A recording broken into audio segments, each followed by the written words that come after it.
In the depths of the unknown regions, beyond the reach of imperial star charts, beyond the knowledge of even the most experienced navigators, there existed a planet that Darth Sidious guarded more jealously than any other secret in the galaxy.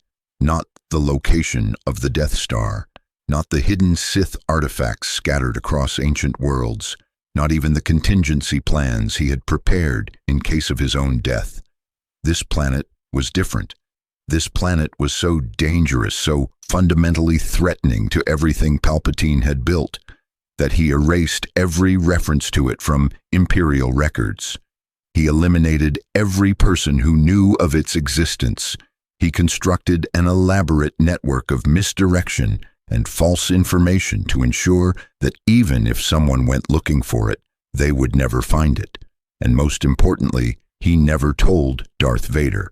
This decision was not born from simple paranoia or casual secrecy. Palpatine kept many secrets from Vader: the location of Sith way stations, the identities of certain deep-cover agents, the full extent of his cloning research.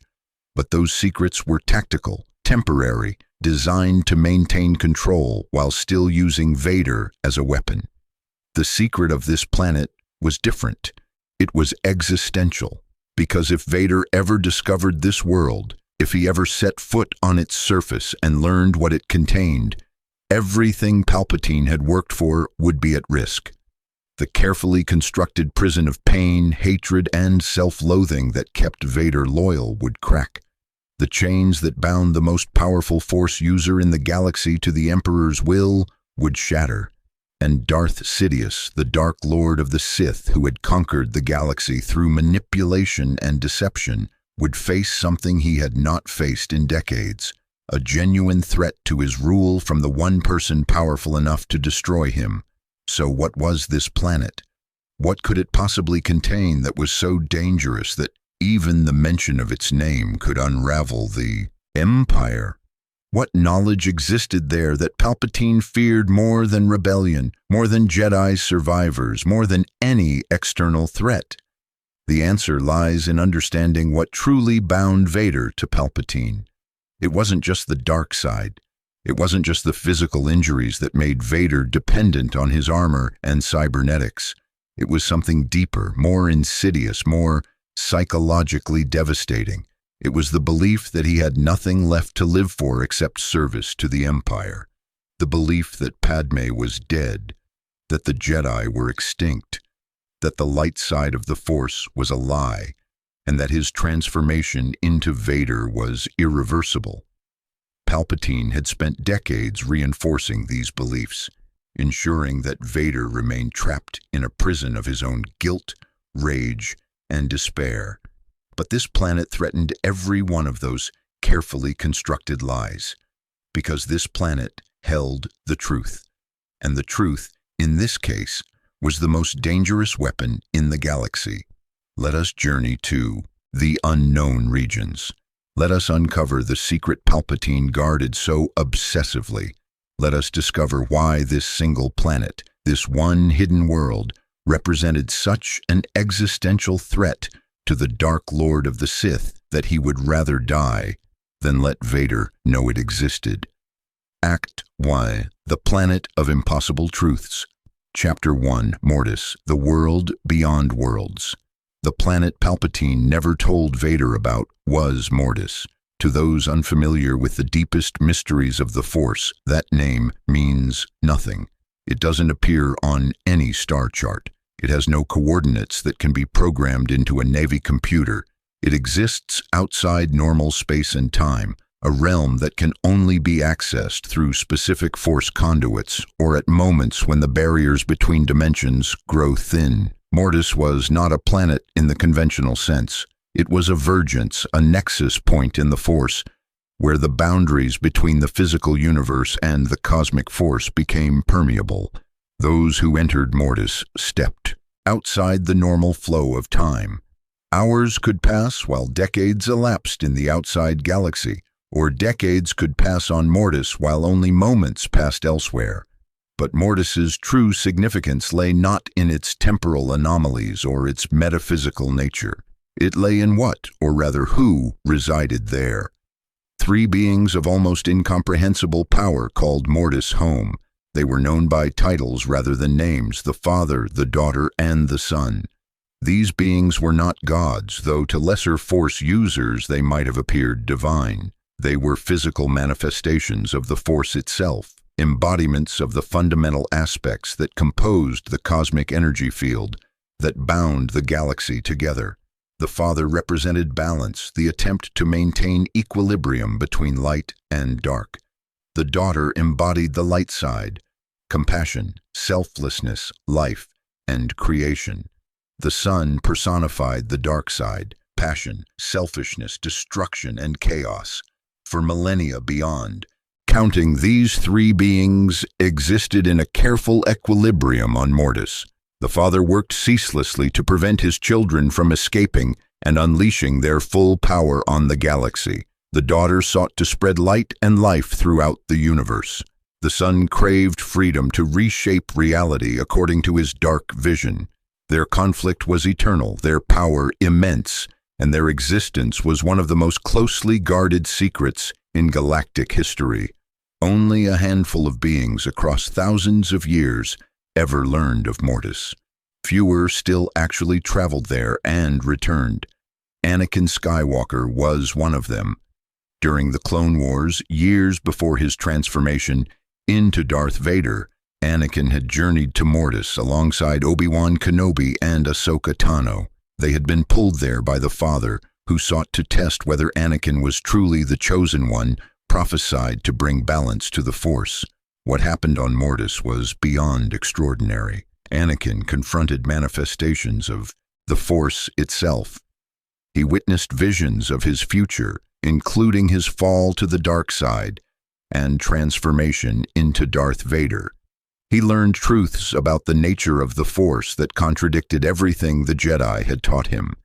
He demonstrated power on a scale that confirmed his identity as the Chosen One, literally holding both the Son and Daughter in place through sheer Force ability, something that should have been impossible. And then, through the Father's intervention, Anakin's memories of these events were partially erased. He retained only fragments, dreamlike impressions that he could never quite grasp. The Father deemed the knowledge too dangerous, the visions of the future too likely to become self-fulfilling prophecies if Anakin remembered them clearly. But the memories were not completely destroyed. They were buried, hidden in the deepest recesses of Anakin's mind, suppressed but not eliminated. They remained there when he became Vader, locked away behind walls of pain and self-hatred, inaccessible but not gone. And Palpatine knew about them. Chapter 2: How Palpatine Learned the Secret. Darth Sidious did not learn about Mortis from Anakin. The partial memory wipe ensured that even under interrogation or Force probing, Anakin could not have revealed what he experienced there. The memories were too fragmentary, too buried beneath layers of psychological trauma. No, Palpatine learned about Mortis through a different source: ancient Sith holocrons. Long before Palpatine's rise to power, before the rule of two, before even Darth Bane's reformation of the Sith Order, ancient Sith Lords had sought out vergences in the Force as sources of power. They traveled to worlds where the Force was strong, where reality was thin, where they might tap into cosmic energies to enhance their abilities. Some of these ancient Sith had found Mortis. They had documented their experiences in holocrons, complex Force-activated recording devices that preserved not just information but the personalities and knowledge of their creators. These holocrons contained descriptions of Mortis, warnings about its dangers, and most importantly, speculation about its significance in the grander cosmic order. When Palpatine became Darth Sidious and inherited the accumulated knowledge of 1,000 years of Sith tradition, he gained access to these ancient holocrons. He studied them obsessively, learning about vergences, Force phenomena, and places of power scattered across the galaxy. Mortis fascinated and terrified him in equal measure. The ancient Sith texts described beings of such power that even dark lords of extraordinary ability were helpless before them. They spoke of the Father as a being who could strip away a Force user's connection to the dark side with a gesture, who could impose balance by force, who could see through any deception or manipulation. They described the daughter as an embodiment of everything the Sith despised: selfless love, sacrifice, redemption, the belief that the light side was inherently superior to darkness. If she escaped Mortis and entered the wider galaxy, she could undo centuries of Sith work, could inspire a resurgence of light side philosophy that would threaten the Sith's very existence. And they described the Son as a being of pure dark side energy, so powerful and so uncontrollably destructive that even the Sith feared him. Unlike Sith lords who wielded the dark side as a tool to achieve their goals, the Son was the dark side, chaos incarnate, destruction without purpose or restraint. If he escaped, he would destroy everything, Sith and Jedi alike, empire and rebellion, order and chaos, until nothing remained but ash. But most terrifying to Palpatine was something else the ancient texts mentioned. Mortis could restore what was broken. It existed outside normal time and space, and in that timeless realm, wounds could be healed, memories could be restored, and truths that had been hidden could be revealed. If Vader ever reached Mortis, several catastrophic things could happen. First, his suppressed memories of his previous visit might resurface. He would remember the visions he had seen, including his transformation into Vader and the fall of the Republic. He would remember the Father's words about choice, about destiny not being fixed, about the possibility of redemption. These memories alone would plant seeds of doubt that could eventually lead to rebellion. Second, the Father, if he still lived, or other Force entities on Mortis, might reveal truths that Palpatine had hidden. They might show Vader that Padmé's death was not inevitable, that Palpatine had orchestrated events to ensure Anakin's fall, that there were paths to redemption that Palpatine claimed didn't exist. Third, and most dangerous, Mortis might offer Vader healing. Not just physical healing, though that would be problematic enough, but psychological and spiritual healing. The Force Nexus might allow Vader to confront his trauma, process his guilt, and reclaim aspects of Anakin Skywalker's identity that Palpatine had worked so hard to destroy. Any one of these outcomes would be catastrophic for Palpatine. Together they represented an existential threat to his rule. So Palpatine made a decision. Vader would never learn that Mortis existed. He would never discover that he had been there before. He would never know that there was a place in the galaxy where healing, truth, and redemption might be possible. Palpatine erased every reference to Mortis from Imperial databases. He hunted down and destroyed copies of texts that mentioned it. He eliminated scholars who had studied Force vergences. He constructed false trails and misinformation that would lead anyone searching for such places to dead ends or traps. And when Vader asked questions about unusual Force phenomena or requested access to certain Sith archives, Palpatine carefully steered him away from anything that might lead to discoveries about Mortis. Chapter 3. The Architecture of Control. To understand why Mortis was such a threat, we must understand how Palpatine controlled Vader. The relationship between Emperor and apprentice was not based on loyalty or shared ideology. It was a prison carefully constructed and constantly maintained, built from physical dependency, psychological manipulation, and emotional devastation. The physical control was obvious. Vader's injuries on Mustafar were so severe that he required his armor to survive. The suit breathed for him, regulated his temperature, provided pain management through chemical injectors, and filtered toxins from his blood. Palpatine had deliberately designed the armor to be uncomfortable, to cause chronic pain, and to be dependent on Imperial technology for maintenance and power. This meant Vader could not simply flee the Empire. His survival was literally tied to Imperial resources, the specialized equipment needed to maintain his armor, the cybernetics that replaced his lost limbs, the medical treatments that prevented his remaining organic tissue from failing. All of these required Imperial facilities and technology. But physical control alone would not have been sufficient. Vader was too powerful in the Force, too skilled as a warrior, too intelligent as a tactician. If he truly wanted to break free, he could have found ways to secure the resources he needed independently, could have forced scientists to work for him, could have established his own power base. The real prison was psychological. Palpatine had spent decades convincing Vader that he was beyond redemption. Every day, through subtle comments and carefully orchestrated situations, Palpatine reinforced the belief that Anakin Skywalker was dead, that Vader was a monster who had killed his wife and destroyed everything he loved, that there was no possibility of forgiveness or return to the light. This psychological prison was built on several key pillars. Guilt. Vader believed he had killed Padme. Palpatine had told him that in his anger he had used the Force to choke her and that she had died from the injuries. This was a lie. Padme had died from heartbreak and complications from childbirth, not from physical injuries Vader inflicted. But Vader believed the lie because it confirmed his worst fears about himself, because it matched his dark side corrupted understanding of the Force, and because Palpatine was the only source of information he had about what happened after his transformation.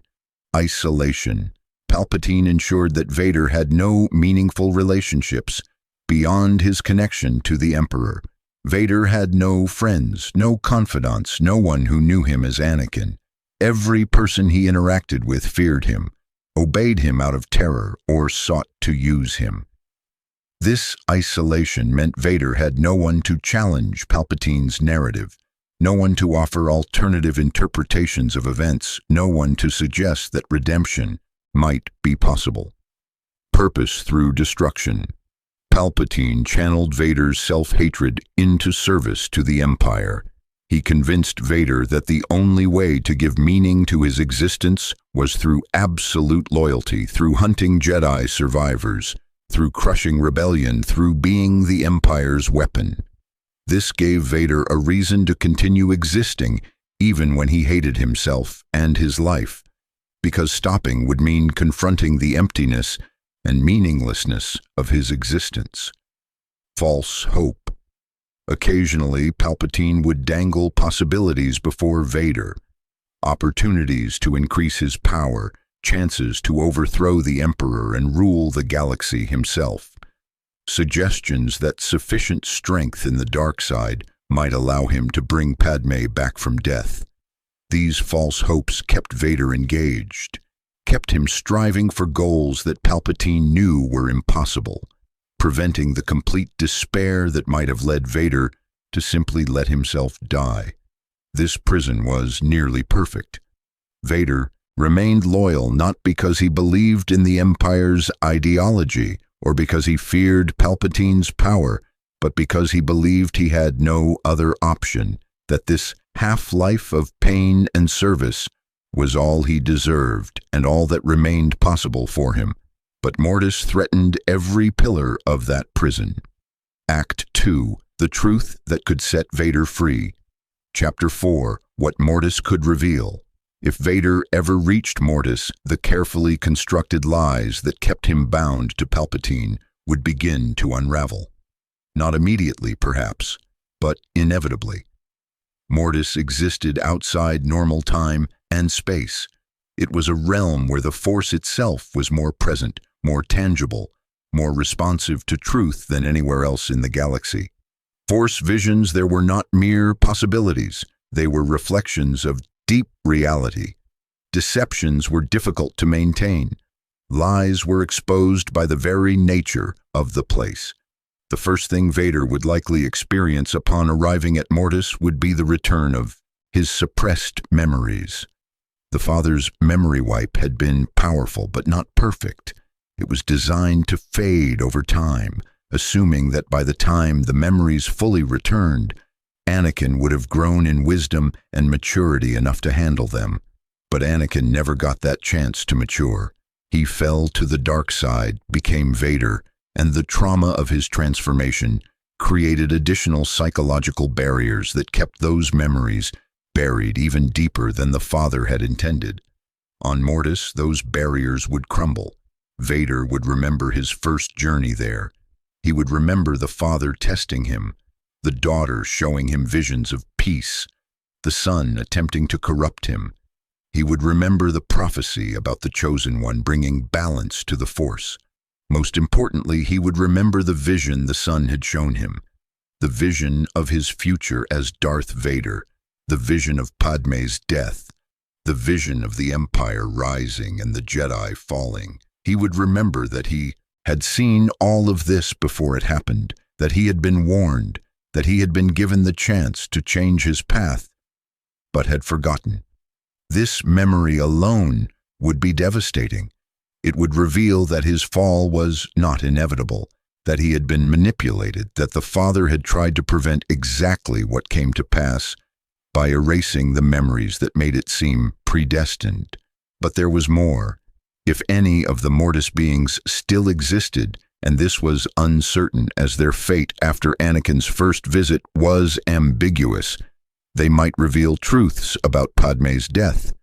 They might show Vader that Palpatine had orchestrated events to ensure her death would break Anakin, that the timing of his visions about Padmé dying was not coincidental but engineered, that Palpatine had been planting suggestions and manipulating circumstances to create the very fear that drove Anakin to the dark side. They might reveal that Padmé died not from any injury Anakin inflicted, but from heartbreak, from the loss of the man she loved, from the realization that Anakin had become something monstrous, from the despair of bringing children into a galaxy about to fall into darkness. This revelation would shatter the pillar of guilt that kept Vader imprisoned. Yes, he was responsible for Padmé's death, in the sense that his choices caused her heartbreak, but he had not physically killed her. He had not murdered her in a fit of rage. The specific belief that he had choked her to death, that his hands had ended her life, was the lie that made his guilt unbearable. Remove that lie, and suddenly the possibility of redemption becomes thinkable. Mortis might also offer Vader something even more dangerous. Understanding of the prophecy. The Jedi had believed the Chosen One would destroy the Sith and bring balance to the Force. They interpreted this as a victory of light over darkness, the eradication of the dark side as a corrupting influence. But the Jedi's understanding was incomplete. Balance is not the triumph of light over darkness. Balance is equilibrium, the coexistence of both aspects of the Force in proper proportion. The Father understood this, the very existence of his children, one embodying light, one embodying darkness, represented the necessity of both forces. The prophecy did not say the Chosen One would destroy the dark side. It said he would bring balance, and balance might mean something very different from what either the Jedi or Sith expected. If Vader learned this, if he understood that his destiny was not to serve the dark side, but to balance the Force, it would reframe his entire existence. His fall to the dark side would not be the end of his prophetic role, but potentially a necessary part of it. His future redemption, if he chose that path, would not be a betrayal of destiny, but a fulfillment of it. This understanding would give Vader something he had lacked since his transformation. Hope. Not Palpatine's false hope of dark side power or resurrection through Sith magic, but genuine hope that his story was not finished, that his role in the grand cosmic order was not simply to be a monster and a weapon, that redemption and purpose were still possible. Chapter 5. The healing Vader could receive beyond memories and revelations, Mortis offered something even more threatening to Palpatine's control: the possibility of healing. Vader's armor kept him alive, but it also kept him in constant pain. The chronic suffering served multiple purposes for Palpatine. It fueled Vader's connection to the dark side, providing a perpetual source of anger and hatred. It distracted him from philosophical contemplation or strategic planning that might lead to rebellion. It reminded him constantly of his dependence on the Emperor. But on Mortis, where the Force was so powerful and so present, healing that should have been impossible became possible. We know from Legends sources that powerful Force nexuses could accelerate healing, even reverse injuries that seemed permanent. Mortis was not just a Force nexus. It was the Force nexus, the strongest concentration of Force energy in the galaxy. If Vader remained on Mortis for an extended period, his body might begin to heal naturally through Force immersion. His burns might fade. His damaged lungs might regenerate. His cybernetic limbs might become unnecessary as organic tissue regrew. This would not happen overnight. Even on Mortis, such healing would take time, perhaps years. But time operated differently there. Years on Mortis might be only days or weeks in the outside galaxy due to the temporal anomalies. If Vader emerged from Mortis healed, no longer dependent on his armor, Palpatine would lose his most immediate form of control. Vader would be physically independent, no longer requiring Imperial resources for basic survival. He would be more powerful in the Force without the constant pain distracting him. He would be more dangerous, more capable, and far less controllable. But physical healing was only part of what Mortis could offer. The deeper healing, the psychological and spiritual restoration that Vader desperately needed, was even more threatening to Palpatine. Mortis had a way of forcing confrontation with one's true self. The son and daughter had represented externalized aspects of Anakin's psyche during his first visit, embodying the dark and light within him. A return to Mortis might force Vader to confront the same internal division, to face the reality that Anakin Skywalker was not dead but suppressed, locked away behind walls of trauma and self-hatred. This confrontation could break Vader completely, or it could begin genuine healing. He might have to process his guilt without Palpatine's constant reinforcement of the lie that he was irredeemable. He might have to acknowledge that while he had made terrible choices, he was not beyond forgiveness, that his identity as Anakin Skywalker had not been destroyed but buried. If Vader achieved even partial psychological healing on Mortis, if he reclaimed even fragments of Anakin's identity and values, he would become dramatically less controllable. The guilt, isolation, and self-hatred that kept him bound to Palpatine would weaken. He might begin questioning orders. He might start seeking alternatives to the Empire's brutal methods. He might even begin contemplating rebellion. And there was one more possibility, perhaps the most dangerous of all. Mortis might reveal to Vader that he had children. Chapter 6. The Secret of Luke and Leia. Palpatine knew that Padme had given birth before she died. He knew about the twins, Luke and Leia.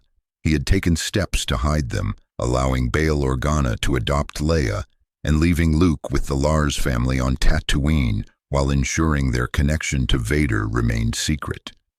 Why did Palpatine hide this information from Vader? Because children represented hope, purpose, and a connection to his past identity as Anakin Skywalker. If Vader learned he had a son and daughter, it would shatter the narrative that he had destroyed everything he loved.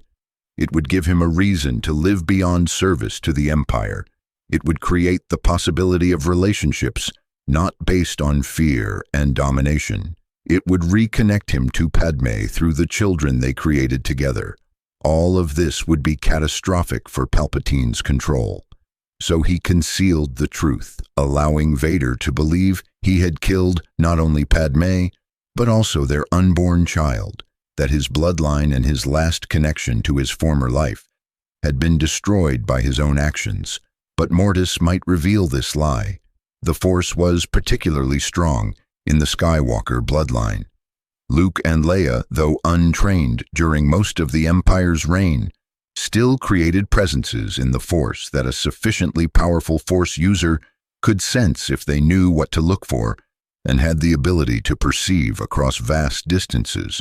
On Mortis, where the Force was omnipresent and where temporal and spatial barriers were weak, Vader might sense his children even if they were on the other side of the galaxy. He might feel Luke's nascent power beginning to manifest. He might sense Leia's Force sensitivity, despite her lack of training. He might feel through the Force that these two powerful presences were connected to him, that they shared his bloodline, that they were family. Such a revelation would change everything. Vader's quest would shift from serving the Empire to finding his children. His motivation would transform from nihilistic destruction to protection and connection. He might even begin to question whether his fall to the dark side was truly irreversible, whether he could be someone his children would not have to fear. Palpatine had carefully prevented Vader from discovering Luke and Leia until the moment it served the Emperor's purposes, specifically using Luke as bait to lure Vader into a confrontation that Palpatine could observe and manipulate. The Emperor wanted to control when and how Vader learned about his children, ensuring the revelation occurred in a context that reinforced Vader's loyalty rather than undermining it. Mortis would eliminate that control. The truth would emerge naturally, organically, in a context where Palpatine could not manage Vader's reaction or shape the narrative. 83. Palpatine's Strategies of Concealment. Chapter 7. Erasing the Evidence. Palpatine's efforts to keep Vader from discovering Mortis were extensive and ruthless. He understood that merely avoiding mention of the planet would not be sufficient. Vader was curious, intelligent, and had access to vast Imperial resources. If even a hint of Mortis's existence remained in accessible records, Vader might eventually find it. So Palpatine implemented a multi-layered strategy of erasure and misdirection. First, he ordered the systematic deletion of all references to Mortis from Imperial databases. This included not just direct mentions, but also tangential references in reports about Force phenomena, unexplained disappearances of Jedi who might have been investigating vergences, and scholarly works about Force theory that discussed places where the barriers between dimensions grew thin. Imperial intelligence carried out this purge with thorough efficiency. Entire archive sections were reclassified or destroyed. Databases were scrubbed using sophisticated algorithms that could identify related content even when Mortis wasn't explicitly named. Second, Palpatine hunted down physical artifacts and texts that mentioned Mortis. Ancient Jedi holocrons that discussed Force vergencies were seized from private collections and destroyed. Sith archives in Palpatine's personal possession that contained information about Mortis were hidden in locations even Vader couldn't access, protected by traps and Force barriers that would kill anyone attempting unauthorized entry. Third, Palpatine eliminated people. Scholars who had studied Force phenomena too deeply disappeared. Jedi survivors who might have known about Mortis were prioritized targets for the Inquisitorius. Even Imperial officers who had processed reports containing fragments of information about unusual Force events were quietly reassigned to remote postings or died in convenient accidents. This purge was so thorough that by the height of the Empire's power, virtually no one in the galaxy retained knowledge of Mortis except Palpatine himself. But the Emperor went further still. He didn't just erase evidence, he created false trails. Palpatine seeded Imperial databases with information about fake Force vergences, places that seemed to match the descriptions of Mortis, but were actually traps. empty planets or locations contaminated with dark side energy that would corrupt anyone who visited them. If Vader ever went searching for places of unusual force power, he would find these false leads first, pursuing them into dead ends while the real Mortis remained hidden. The Emperor also manipulated Vader's access to Sith knowledge.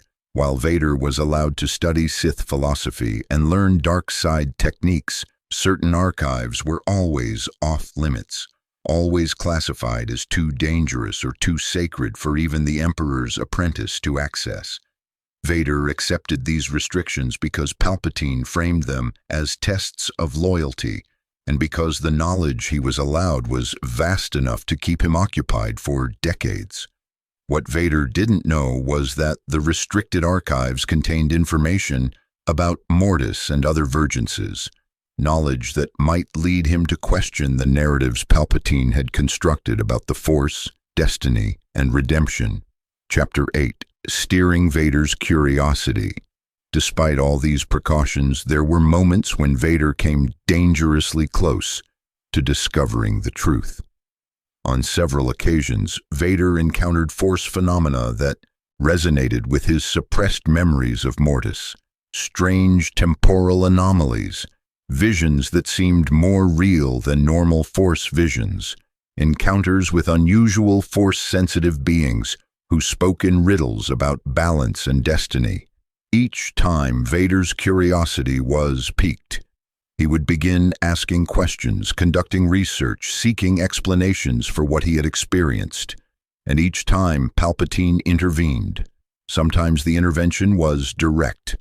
Palpatine would summon Vader and assign him an urgent mission that required immediate departure, pulling him away from his investigation before it progressed too far. The Emperor would frame these assignments as tests of Vader's priorities, emphasizing that personal curiosity must always be subordinate to Imperial duty. Other times the intervention was subtle. Information Vader requested would be delayed or corrupted. Witnesses he wanted to interrogate would die before he could reach them. Research facilities he planned to visit would suffer catastrophic accidents. Vader was intelligent enough to recognize patterns, but Palpatine was skilled enough at misdirection that the Sith Lord never quite connected the dots, never realized that these convenient accidents were being orchestrated.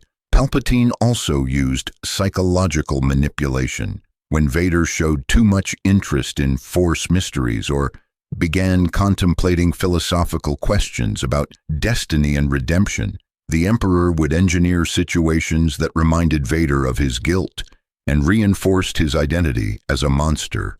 An encounter with a Jedi survivor who spoke about the light side's superiority would end with Vader forced to kill them brutally, reminding him that he was beyond redemption. A mission to protect civilians would go catastrophically wrong in ways that seemed to prove Vader brought only destruction. These psychological manipulations kept Vader focused on his role as the Empire's weapon and prevented him from pursuing deeper questions that might lead to dangerous discoveries. There was one particularly close call that Palpatine later considered his most dangerous moment of near exposure. Vader encountered a Force vergence on a remote world in the Outer Rim. The planet had unusual properties. Time flowed strangely. Force visions were unusually vivid, and Vader reported experiencing fragments of memory that felt both familiar and impossibly distant. He told Palpatine about this experience, describing sensations that closely matched what one would experience on Mortis. The Emperor listened carefully, recognized the danger, and made a decision. He told Vader that such vergences were dangerous traps created by ancient Force users to corrupt or destroy anyone who visited them. He warned that pursuing further investigation would risk madness or death. He suggested that Vader's memory fragments were false implants, deceptive visions designed to manipulate him away from his true purpose. Vader accepted this explanation because it came from his master because he had been conditioned to trust Palpatine's greater knowledge of the Force, and because the alternative, that his memories might be real, that there were truths about his past being hidden from him, was too threatening to seriously consider. But Palpatine knew how narrow the escape had been. If Vader had pressed the issue, if he had investigated just a bit further, he might have uncovered references to Mortis that the Emperor's purges had missed. The entire carefully constructed prison might have begun to crack. From that point forward, Palpatine became even more vigilant about steering Vader away from Force mysteries and keeping him focused on practical matters of Imperial security and power. Chapter 9. The Contingency Plan. Despite all his precautions, Palpatine was too strategic to rely solely on concealment. He understood that absolute secrets were impossible to maintain forever, so he developed a contingency plan for what he would do if Vader ever discovered Mortis. The first option was elimination. If Vader learned about Mortis and seemed likely to reach it, Palpatine would have no choice but to kill his apprentice and find a replacement. This would be costly. Vader was extraordinarily powerful and valuable, but it would be preferable to allowing him to visit Mortis and potentially break free of Imperial control. Palpatine had several contingency plans for killing Vader. The armor had built-in weaknesses that could be exploited, systems that would shut down on receiving specific coded signals, cybernetics that could be overloaded remotely, chemical injectors that could release poison instead of pain medication. The Emperor could activate any of these with a thought if Vader ever became a genuine threat. But killing Vader was a last resort.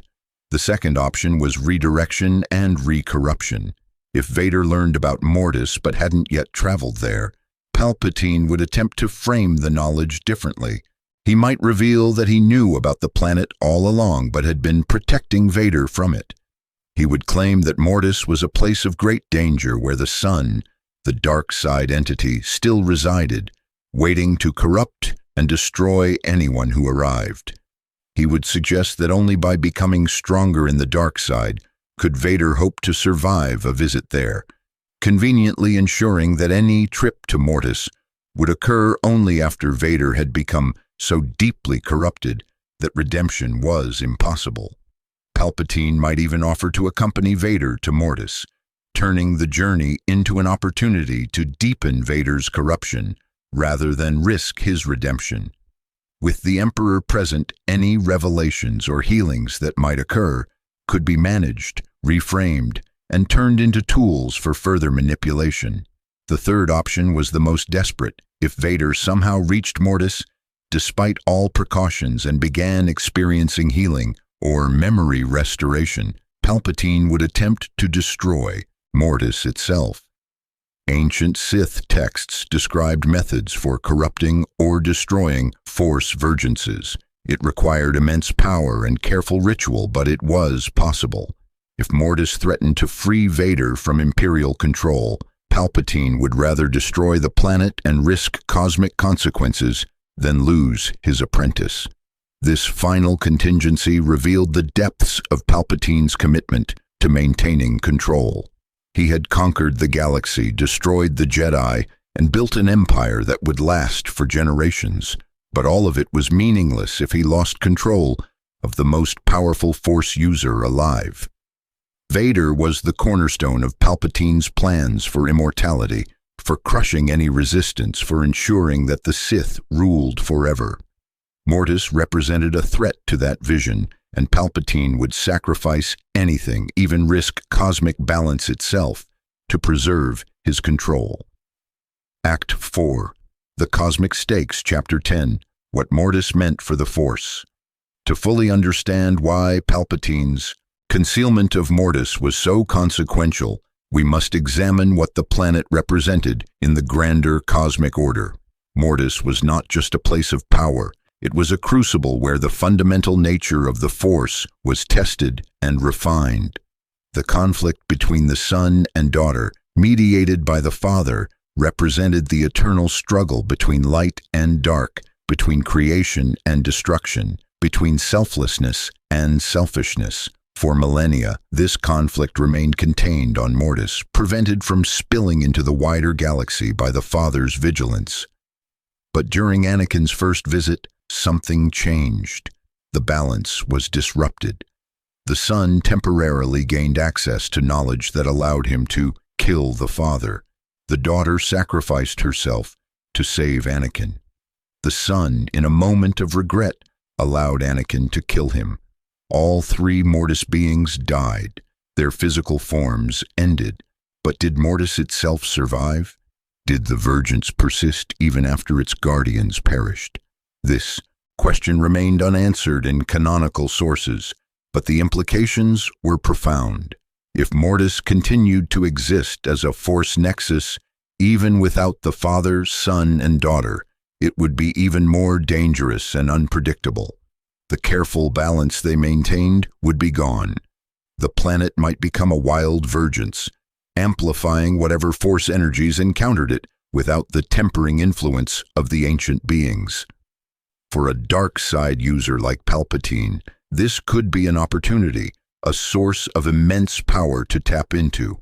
But for someone like Vader, caught between light and dark, tormented by guilt and self-hatred, yet not completely consumed by the dark side, Mortis might trigger unpredictable transformations. The planet might force Vader to confront the fundamental question the Mortis beings represented. Is the dark side a necessary part of balance, or is it a corruption that must be resisted? Can one serve the dark side without being destroyed by it, or does embracing darkness inevitably lead to self-destruction? These were not academic questions. They struck at the heart of Vader's existence and Palpatine's philosophy. The Sith believed that power came from embracing passion, from rejecting the Jedi's restrictions, from using the full spectrum of emotion and desire to fuel Force abilities. They saw the dark side not as corruption but as liberation, as accessing the Force's true potential without artificial limitations. But Mortis suggested something different. The son, who represented pure dark side energy, was not free. He was trapped, consumed by his own nature, unable to create anything lasting or meaningful, driven only to destroy. His existence was a warning.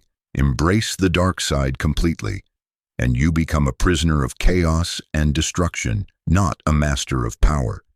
If Vader learned this lesson, if he saw through Mortis that the dark side was not liberation, but another form of slavery, he might begin to question everything Palpatine had taught him. He might recognize that his service to the Empire was not strength but weakness, not power but imprisonment, and that recognition would be the beginning of the end for Palpatine's control.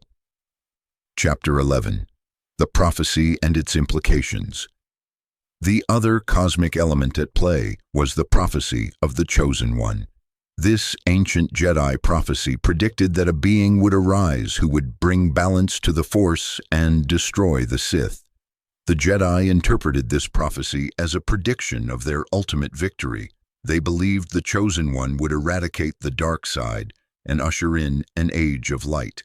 When they identified Anakin Skywalker as the potential Chosen One, they expected him to fulfill this role by destroying the Sith during the Clone Wars or shortly thereafter. Instead, Anakin fell to the dark side, became Darth Vader, and helped destroy the Jedi Order. The prophecy appeared to have failed or been misinterpreted. But had it? The father on Mortis seemed to understand the prophecy differently. He tested Anakin not to see if he would destroy the dark side, but to see if he could control both light and dark, could bring them into balance within himself.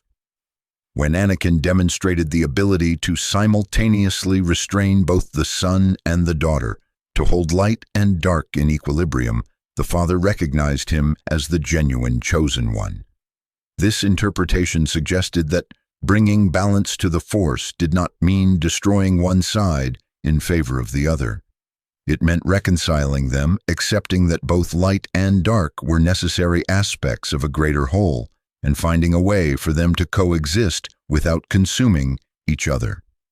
If this interpretation was correct, then Vader's fall to the dark side was not the end of the prophecy, but potentially part of its fulfillment. By experiencing both light and dark, by falling and potentially rising again, Vader might be the only being in the galaxy who truly understood both sides of the Force from the inside. His eventual redemption, when it came, would not be a simple return to the light. It would be an integration, a synthesis, a moment of genuine balance where the lessons of both Anakin Skywalker and Darth Vader combined into something new. Palpatine feared this possibility more than any rebellion, more than any Jedi survivor, more than any military threat, because if Vader achieved balance, if he fulfilled the prophecy in its true form, he would become more powerful than the Emperor, more dangerous than any Sith, and completely beyond Palpatine's control. Mortis was the one place in the galaxy where this transformation might occur.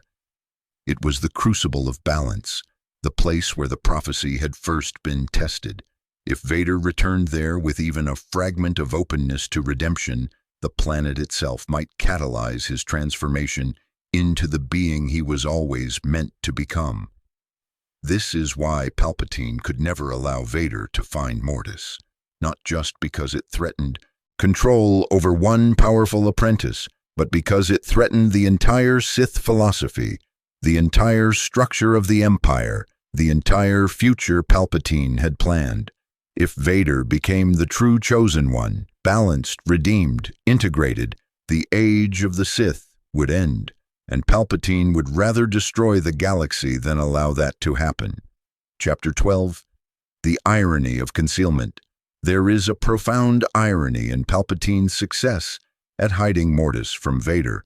By concealing the planet so completely, by ensuring Vader never learned about the possibility of healing or redemption, Palpatine inadvertently preserved the very thing that would eventually destroy him. If Vader had learned about Mortis earlier in the Empire's reign, if he had journeyed there and experienced even partial healing or memory restoration, the outcome might have been different. He might have rebelled against Palpatine directly, leading to a confrontation the Emperor was prepared for. He might have sought out his children earlier, at a time when Luke was untrained and less dangerous. He might have attempted redemption in a context where Palpatine could have intervened and prevented it. But by keeping Vader completely ignorant of Mortis, Palpatine ensured that when redemption finally came, it would come through a different path, through Luke Skywalker's faith in his father, through the spontaneous moment on the second Death Star, when Vader chose to save his son over serving his master. That moment of redemption was less controlled, less predictable, and ultimately more powerful because it emerged from genuine love and sacrifice rather than from calculated pursuit of healing or balance. In other words, Palpatine's success at hiding Mortis contributed to his eventual failure. He prevented one path to Vader's redemption, but in doing so he failed to recognize or prepare for alternative paths. His obsessive focus on controlling through concealment blinded him to the possibility that redemption might come from connection rather than revelation, from love rather than knowledge. This is the ultimate tragedy of Palpatine's strategy. His very competence at manipulation became the instrument of his downfall. He was so skilled at hiding truths and controlling narratives that he convinced himself he had thought of everything, that he had closed every avenue of escape from his carefully constructed prison. But he hadn't accounted for the simplest, most powerful force in the galaxy, a son's love for his father and a father's love for his son. No amount of strategic planning, no degree of control over information, no manipulation of circumstances could ultimately stand against that fundamental human connection. AC-5. The Final Reckoning. Chapter 13. What Vader Never Knew. Throughout his entire existence as Darth Vader, from his transformation on Mustafar to his redemption aboard the second Death Star, Vader never learned about Mortis. He never recovered the suppressed memories of his first visit. He never discovered that a place existed where healing and truth might be found. He never knew that the Father had once tested him and found him worthy of being called the Chosen One. This ignorance shaped his entire trajectory. Without knowledge of Mortis, Vader had no reason to believe redemption was cosmically possible. He knew only what Palpatine told him, that he was a monster, that Anakin Skywalker was dead, that the dark side was the only path forward. In his darkest moments, and there were many, Vader sometimes wondered whether things could have been different. He experienced flashes of memory that felt significant, but couldn't quite grasp. He sensed echoes of his past that suggested he had forgotten something important. But without the context of Mortis, these sensations remained frustratingly vague. If he had known the truth, would his path have been different? Perhaps. Knowledge of Mortis might have given him hope earlier, might have prompted him to seek alternatives to service to the Empire, might have led him to question Palpatine's narratives about the inevitability of his fall. Or perhaps not. Vader's psychology was so damaged, his guilt so overwhelming, his conditioning so thorough that even knowledge of Mortis might not have been sufficient to break through. He might have dismissed it as a hallucination, a trick, or a false hope designed to weaken him.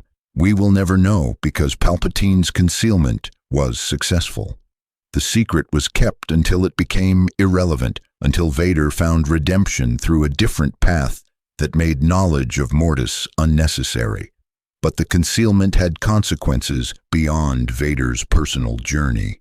Chapter 14. The Emperor's Obsession. Palpatine's obsession with hiding Mortis from Vader revealed something fundamental about the Emperor's character, his absolute need for control. Throughout his life, Palpatine had orchestrated everything.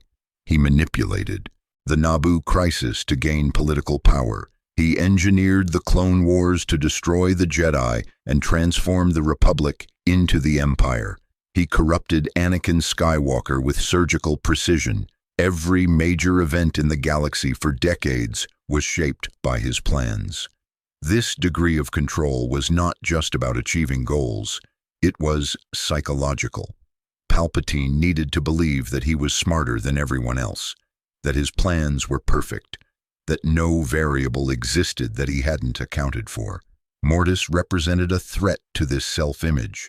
It was a wild card, an element he couldn't fully control. He could hide it, could prevent Vader from finding it, but he couldn't eliminate it entirely or predict exactly what would happen if someone reached it. This uncertainty gnawed at him. In private moments, in his most secret contemplations, Palpatine wondered whether there were other vergences like Mortis, other places of cosmic significance that might threaten his carefully constructed order.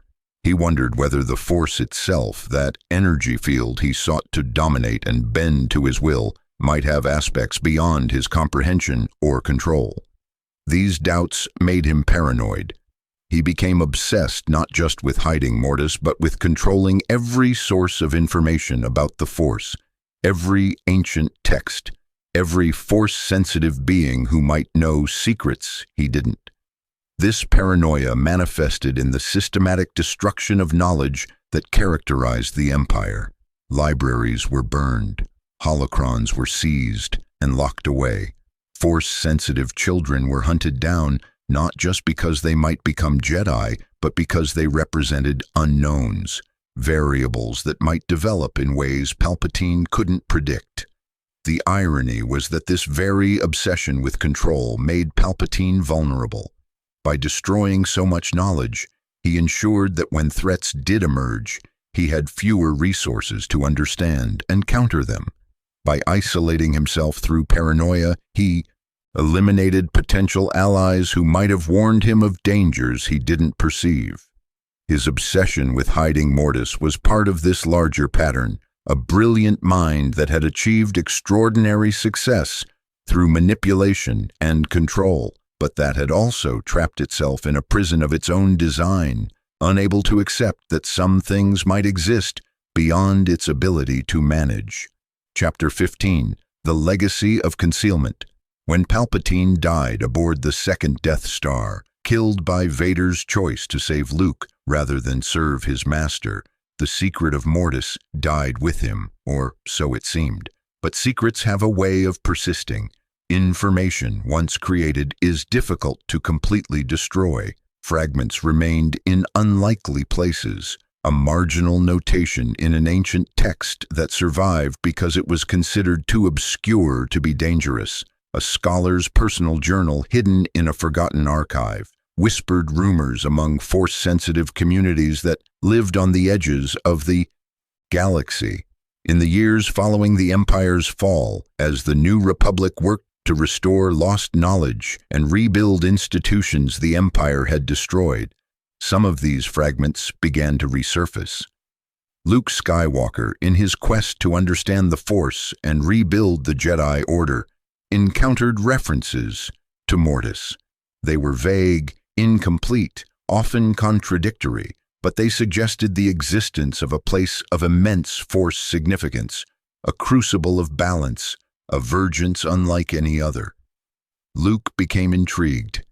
He recognized that his father had walked a path from light to dark and back again, achieving a form of balance through redemption.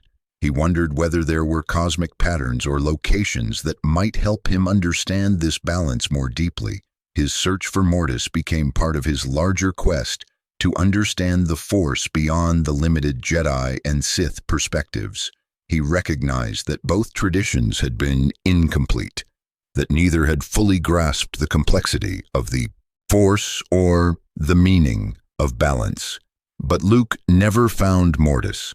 Despite years of searching, despite following every lead and investigating every rumor, the planet remained hidden. Perhaps it had been destroyed in the cosmic upheaval when the father, son, and daughter died.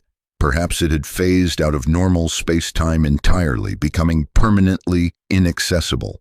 Perhaps the Force itself had sealed it away, recognizing that its time had passed.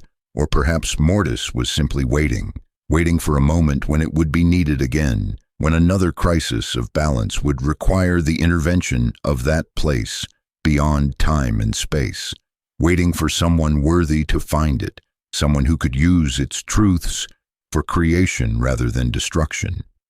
The legacy of Palpatine's concealment thus became a mystery for future generations. The Emperor had successfully hidden Mortis from Vader, but in doing so he had hidden it from everyone, including those who might have used its truths for good.